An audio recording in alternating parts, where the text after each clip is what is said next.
La Declaración Universal de los Derechos Humanos y prácticamente todos los tratados de derechos humanos, sean de carácter universal, es decir, aprobados en Naciones Unidas, o de carácter regional, como la Convención Americana sobre Derechos Humanos, el Convenio Europeo sobre Derechos Humanos o la Carta Africana de Derechos Humanos y de los Pueblos, cuando reconocen estos derechos, lo hacen a toda persona.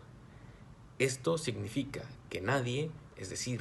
ninguna característica personal, debería generar o dar origen a una exclusión en el ejercicio de estos derechos. Si bien es cierto que hay derechos como la libertad de circulación y residencia, que desde su origen nunca se garantizaron de manera plena, sino que están condicionados en una parte,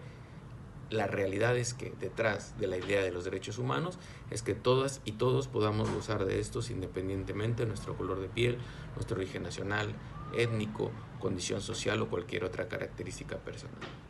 Por desgracia, en la actualidad parece que los intereses económicos, que los intereses geopolíticos y que las relaciones de poder entre estados importan más que eso que ya decía la Declaración Universal de Derechos Humanos, de que todas y todos nacimos libres e iguales en condiciones, en dignidad y en derechos. Ojalá esto podamos seguir trabajándolo, ojalá esto podamos hacerlo realidad, ojalá que las palabras las podamos convertir en hechos.